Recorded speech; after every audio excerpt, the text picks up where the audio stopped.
कि लोगों ने इस बार पश्चिम बंगाल के अंदर बिना किसी डर, बिना किसी खौफ के वोटिंग करी है। और आपने एक विज्ञापन है, उस विज्ञापन की लाइन सुनी होगी, डर के आगे जीत है। और अगर ये जो लाइन है पश्चिम बंगाल के चुनावों पर, ये अगर लाइन बैठा दी जाए, वहां की बम्पर पोलिंग है, उस बम्पर पोलिंग पर इस लाइन को फिट बैठा दिया जाए, तो फिर इसका मतलब ये है कि बंगाल में डर के आगे बीजेपी की जीत है। तो क्या आपको लगता है कि मैं ये प्रिडिक्ट कर रहा हूं कि बीजेपी जीतने जा रही है? आइए उस पर भी चर्चा कर लेते हैं।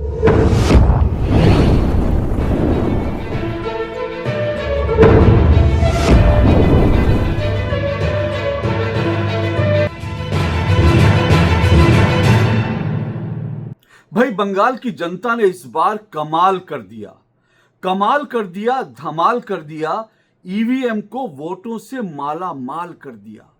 पश्चिम बंगाल विधानसभा चुनाव के पहले चरण की पोलिंग में क्या जबरदस्त, क्या बम्पर पोलिंग हुई है, उसका कोई दूसरा उदाहरण ही नहीं दिखाई देता।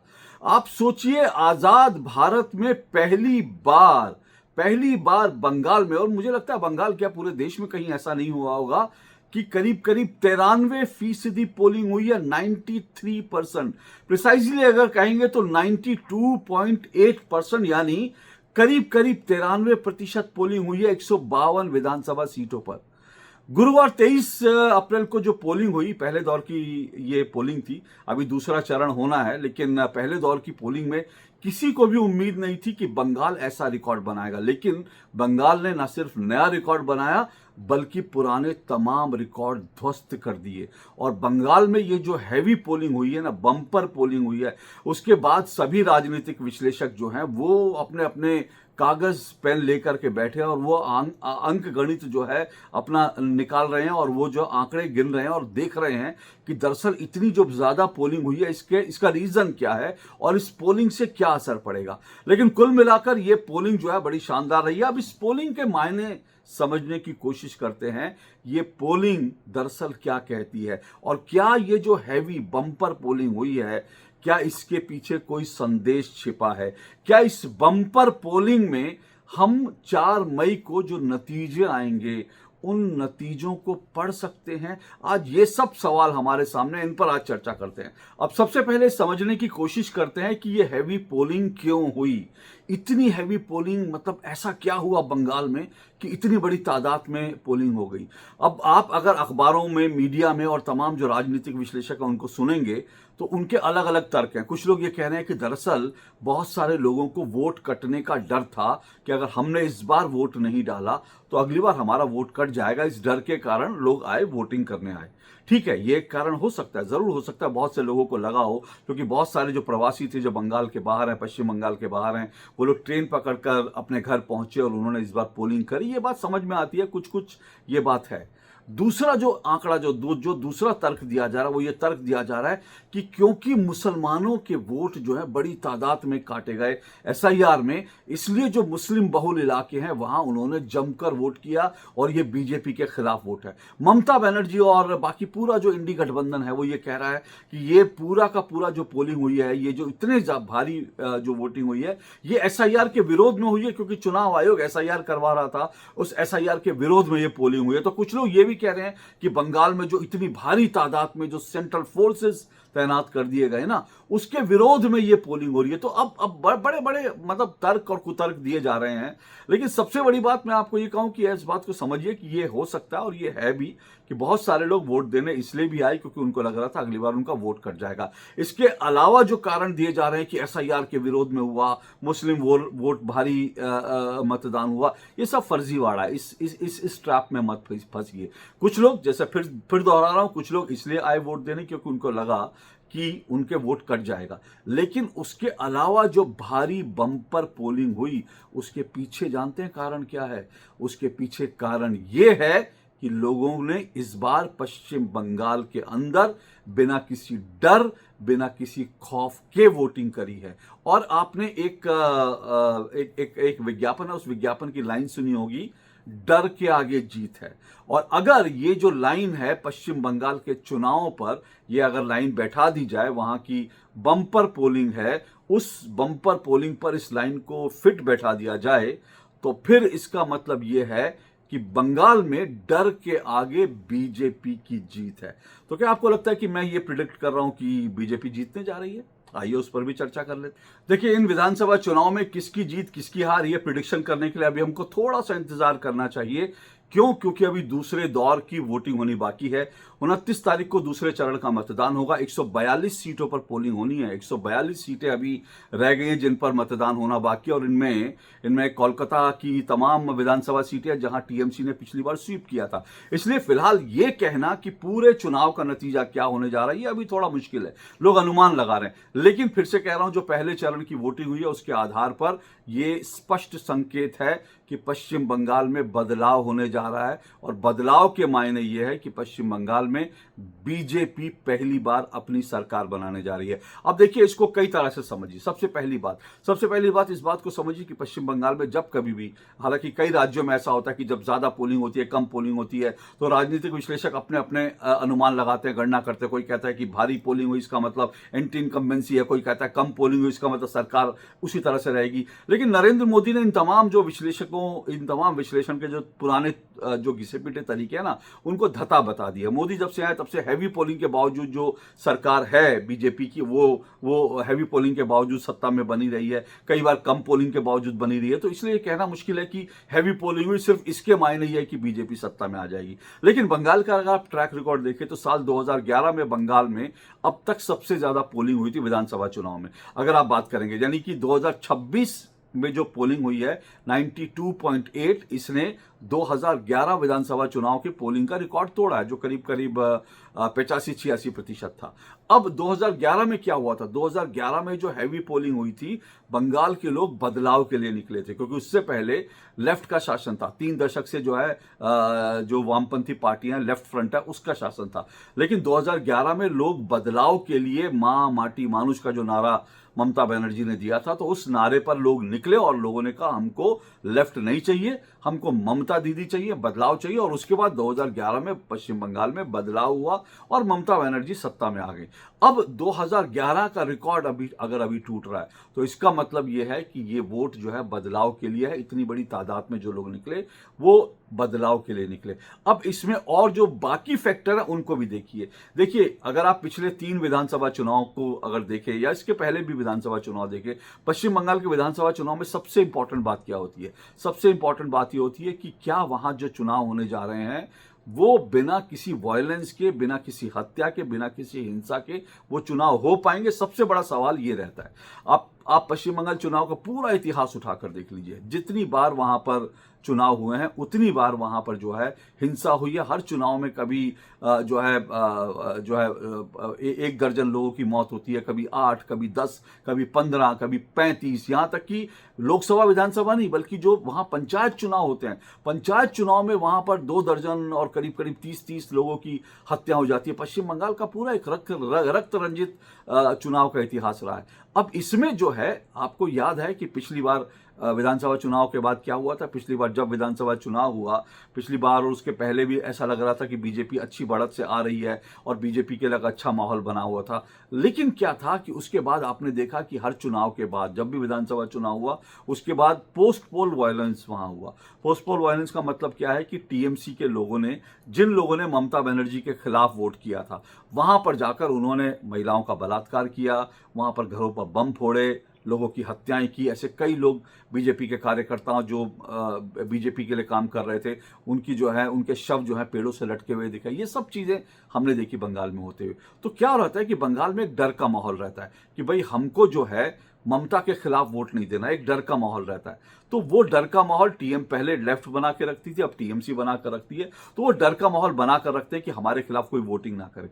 अब इस डर के माहौल में वो जो वोटर होता है, जो चाहता है बदलाव हो, जो चाहता है कि इस ये जो मुख्यमंत्री हैं, जो इनकी पार्टी इनको वोट ना दो, वो या तो डर के मारे निकलता नहीं, या अगर वो वोटिंग करने जाता भी है तो डर के मारे वो उसी सरकार को वोट दे देता है जिस सरकार को हराना चाहता है। ये वहां का इतिहास रहा है। क्यों? क्योंकि वहां पर नजर रखी जाती है। वहां पर जो लोकल जो पोलिंग एजेंट बैठा होगा, जो बूथ पर जो अधिकारी बैठा होगा, बाहर जो पुलिसकर्मी खड़े होंगे, वो सब जो है सिस्टम का हिस्सा होते हैं। हैं, उन सबको जो है अपने सिस्टम में ले चुकी होती है सरकार। ये बंगाल का इतिहास रहा है। तो वहां पर कौन किसको वोटिंग कर रहा है पता रहता है। और उसके बाद अगर आप पहली बात तो अगर आप ममता के, जैसे आप पिछला विधानसभा चुनाव ले लीजिए, उसका पिछला ले लीजिए, अगर आपको ममता के खिलाफ वोट देना है तो पहली बात तो आपको वोटिंग बूथ तक पहुंचने नहीं दिया जाएगा। अगर आप पहुंच जाते हैं तो वहां इतनी निगाहें आपको देख रही होती हैं कि आप ममता के खिलाफ वोट नहीं कर सकते थे। ये वहां का ट्रेंड था। पर इस बार क्या हुआ? इस बार लोगों ने बेखौफ होकर वोटिंग की है, क्योंकि बंगाल के अंदर करीब करीब 2.5 लाख वहां पर जो जो केंद्रीय सुरक्षा बल हैं, 2.5 लाख उनकी तैनाती थी। 2.5 लाख उनकी तैनाती अभी भी है। तो वो हर चीज पर नजर रख रहे हुए हैं। और जिस तरह से चुनाव आयोग ने काम किया, जिस तरह से केंद्रीय सुरक्षा बलों ने काम किया, हैट्स ऑफ, उन्होंने बहुत शानदार काम किया। और इसीलिए जो है एसआईआर का विरोध किया जा रहा था, इसीलिए केंद्रीय बलों की तैनाती का विरोध किया जा रहा था, क्योंकि एसआईआर के होने से, केंद्रीय बलों की तैनाती वहां होने से जो जो फर्जी वोट हैं वो एसआईआर होने से फर्जी वोट कट गए। और दूसरी तरफ जो केंद्रीय बल की मौजूदगी थी, उसके कारण चुनाव के दिन जो फर्जी वोटिंग होती है, जो चुनाव के दिन लोगों को डराया धमकाया जाता है, टीएमसी वो नहीं कर पाई। और इसके पहले मतलब, और सबसे इंपॉर्टेंट बात जो मैं आपको बताने जा रहा हूं, मैं जब से चुनाव शुरू हुआ तब से जब लोग पूछ रहे थे, एक माहौल देखने के बाद मेरा आकलन ये था कि बीजेपी वहां पर तभी जीत सकती है अगर बीजेपी अपने समर्थकों और जो ममता के विरोधी वोट हैं, अगर उन वोटों को वो बिना किसी डर, बिना किसी खौफ के पोलिंग बूथ तक ले जाने में कामयाब हो जाएगी बीजेपी, तो बीजेपी जीत जाएगी। ये मेरा सिंपल सा मैंने एक फॉर्मूला बताया था। और जो पहला चरण है उसका रुझान ये बताता है कि जो बीजेपी का वोटर था, जो ममता विरोधी वोटर था, वो बिना किसी खौफ के वोटिंग बूथ तक पहुंचा है, पोलिंग बूथ तक पहुंचा है और उसने वहां वोट किया है। अब क्योंकि केंद्रीय बल की तैनाती है, वहां किसी को डर नहीं है और लोगों ने डर से निकल कर वोट किया। इसीलिए मैं कह रहा हूं कि डर के आगे बंगाल का जो चुनावी जो रुझान है वो ये है कि डर के आगे भाजपा की जीत है। हालांकि इसमें यह भी नहीं भूलना चाहिए कि इतनी बड़ी तादाद में केंद्रीय बलों की मौजूदगी के बावजूद कई जगह पर हिंसा हुई, कई बीजेपी के जो उम्मीदवार थे उन पर हमला हुआ। ऐसे कई वीडियोस आपने देखे होंगे, मतलब चुनाव के दिन उन पर हमला हुआ जब पोलिंग चल रही है, ये सब कुछ हुआ। तो पूरी तरह से जो हिंसा नहीं हुई ऐसा नहीं कह सकते, लेकिन इंपॉर्टेंट क्या है कि हिंसा थोड़ी बहुत हुई, कई उम्मीदवारों के ऊपर हमले हुए, कईयों की गाड़ियां तोड़ी गई, ये सब कुछ हुआ। लेकिन उसके बावजूद कोई मौत नहीं हुई। कई बीजेपी के जो एक दो जो बीजेपी के पोलिंग एजेंट थे उनका सर फोड़ दिया गया। कांग्रेस के भी एक पोलिंग जो एजेंट थे उनको भी जो है मारा गया टीएमसी के लोगों के द्वारा। ये खुद अधीर रंजन चौधरी ने कहा।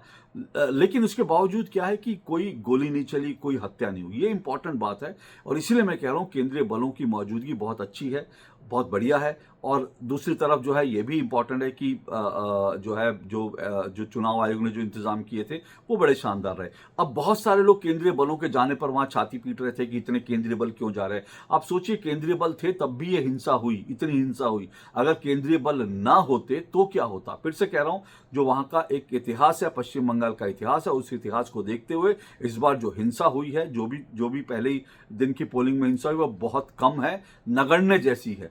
लेकिन कुछ चीजें जरूर हुई। पर अब इंपॉर्टेंट क्या है सेकंड फेज से पहले इंपॉर्टेंट क्या हो रहा है?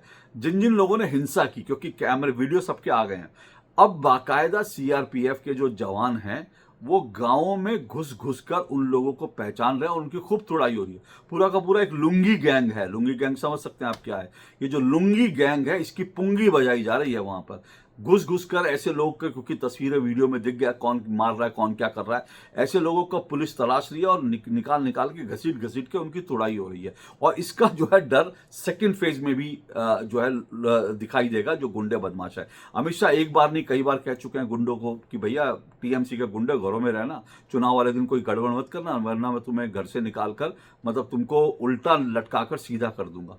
इस चुनाव में जब बीजेपी अब सेकंड फेज पर हम आएंगे, बात करेंगे बाद में जब सेकंड फेज का चुनाव हो जाएगा। लेकिन मैंने कहा इस पूरे प्रिडिक्शन में एक इंपॉर्टेंट बिंदु वो ये है कि देखिए जो सेकंड फेज है उसमें अभी 142 सीटें हैं और ममता बनर्जी जमीन से जुड़ी नेता है, खिलाड़ी हैं, खेला करने में माहिर हैं। बीजेपी को सावधान रहना पड़ेगा कि सेकंड फेज में वो कोई खेला ना कर पाए। और सिर्फ सेकंड फेज नहीं, बल्कि मैं ये भी कहता हूं कि लास्ट डे तक, देखिए होता क्या, लास्ट डे तक जो ईवीएम मशीन है उनकी हिफाजत करनी ज़रूरी है, लास्ट डे तक पोलिंग स्टेशन पर अलर्ट रहना ज़रूरी है। ये सब चीज़ें अगर बीजेपी ने ठीक से करा तो फिर वहाँ पर ममता की सत्ता पलटने से इस बार कोई रोक नहीं सकता। अगर सेकंड फेज़ में भी अच्छी पोलिंग हो जाती है, सेकंड फेज़ में भी कुछ गड़बड़ नहीं होती है और सेकंड फेज़ में भी जो है हिंसा नहीं होती, इस तरह से जो है टीएमसी के लोग कुछ नहीं गड़बड़ करने में कामयाब नहीं होते हैं और जो है ईवीएम मशीन में टेम्पर्ड नहीं होता, ईवीएम मशीन लास्ट तक जो है उन पर नज़र रखी जाती है। सब अगर बीजेपी ने काम कर लिया तो बीजेपी का जीतना तय है।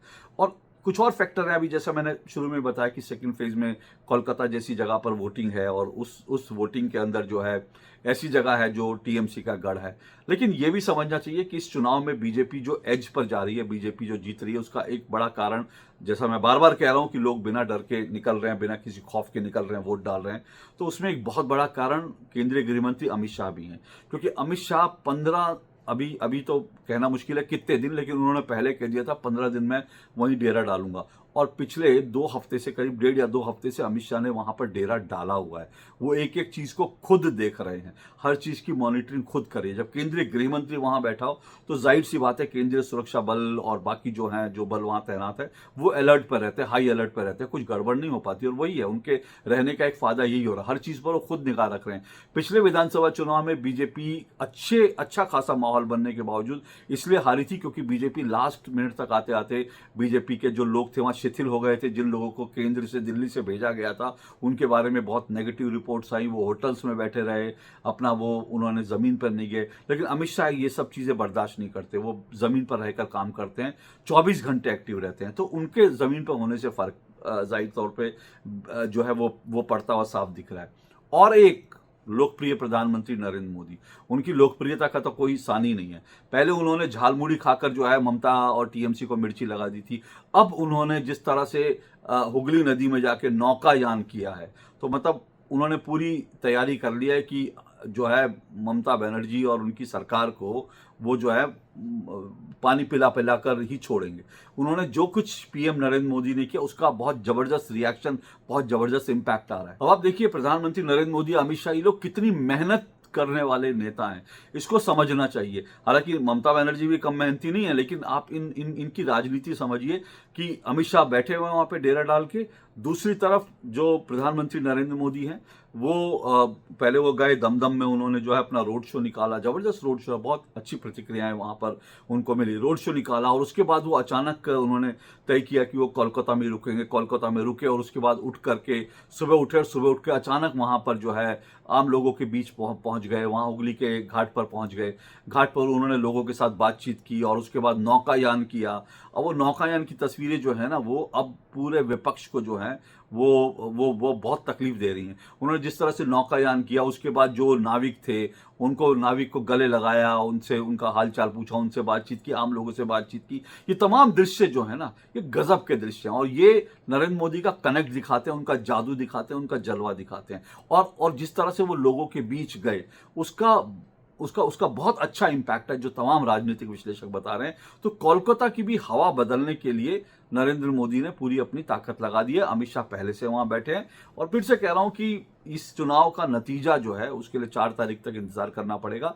लेकिन पहले चरण में जो पोलिंग हुई है, उस पोलिंग का बड़ा साफ सा उससे लग रहा है कि बीजेपी एज पर है, बीजेपी आगे जा रही है। दूसरे चरण में भी अच्छी पोलिंग होगी तो बीजेपी को जीतने से कोई नहीं रोक सकता। इस चुनाव में देखिए जो हैवी पोलिंग है उसमें कुछ आंकड़े आपको बताता हूं, बड़े दिलचस्प आंकड़े हैं। उनसे आपको समझ आएगा कि दरअसल बंगाल में इस बार हुआ क्या है। देखिए ये जो 152 सीटों पर जो मतदान हुआ ना, इन 152 सीटों पर जो 92.8 जो प्रतिशत पोलिंग हुई, उसका अगर आप औसत देखेंगे ना, तो हर विधानसभा सीट पर पिछली बार की तुलना में करीब करीब 13,000 वोट ज्यादा पड़ा है। औसतन 13,000 वोट ज्यादा पड़ा है। ये जो एसआईआर की प्रक्रिया हुई ना, अगर इन 152 विधानसभा सीटों की बात करें ना, तो एसआईआर की प्रक्रिया में इन 152 विधानसभा सीटों पर 37 लाख वोट कटे हैं, 37 लाख वोट। लेकिन जो वोटिंग हुई है वो पिछली बार से 20 लाख ज्यादा हुई है। 20 लाख लोगों ने ज्यादा वोट डाला है। पिछली बार इन्हीं विधानसभा सीटों पर जब ये 37 लाख वोट कटे नहीं थे, वोट ज्यादा वोट थे, तब जो है पिछली बार 3 करोड़ 15 लाख वोटिंग हुई थी यहां। लेकिन इस बार 3 करोड़ 25 लाख वोट हुए, 20 लाख वोट ज्यादा हुआ है। और ये 20 लाख वोट ज्यादा कौन सा है? ये हिंदू वोट है, ये बीजेपी का वोट है, ये ममता विरोधी वोट है, ये बदलाव के लिए निकला वोट है। बहुत से लोग कह रहे हैं कि जो मुस्लिम बहुल इलाके हैं वहाँ भयंकर पोलिंग हुई है, एसआईआर के विरोध में लोगों ने निकल कर वोट करा है। तो भाई साहब, आप इस बात को जान लीजिए कि मुस्लिम बहुल इलाकों में पहले भी भयंकर पोलिंग होती रही है। पहले भी वहाँ पर मुस्लिम बहुल इलाकों में लोग जा जाकर वोट करते रहे, और वोट किसका है वो आप अच्छी तरह से जानते हो, बीजेपी का नहीं है। लेकिन इस बार हुआ यह है कि हिंदू बहुल इलाकों में भी 90% पोलिंग हुई है। उन हिंदू बहुल इलाकों में जहां पर 30, 40, 50, 60, ज़्यादा से ज़्यादा 60-70% पोलिंग होती थी, वहां पे 90% पोलिंग हुई है। क्योंकि लोगों ने बिना किसी डर के, अपना डर निकालते हुए, बिना किसी खौफ के, केंद्रीय बल मौजूद थे, इसलिए उनकी मौजूदगी में वो निकले और उन्होंने बिना किसी डर के जो है वहां वोट किया। और डर के आगे बीजेपी की जीत है, इस बात को जान लीजिए।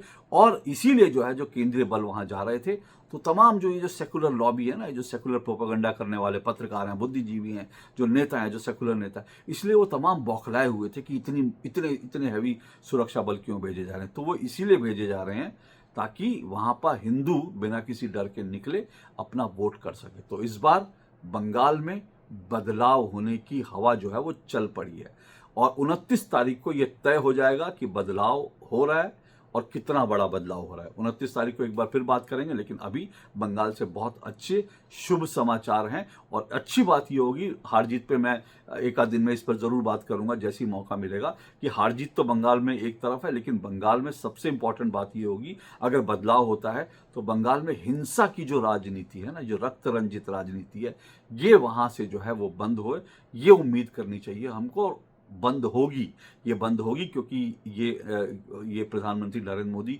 ये कह चुके हैं कि बंगाल को इस हिंसा से निकालना है। तो उम्मीद कर रहे हैं कि ये बदलाव अगर होगा तो बंगाल की बेहतरी के लिए होगा। आज के लिए इतना ही। नमस्कार।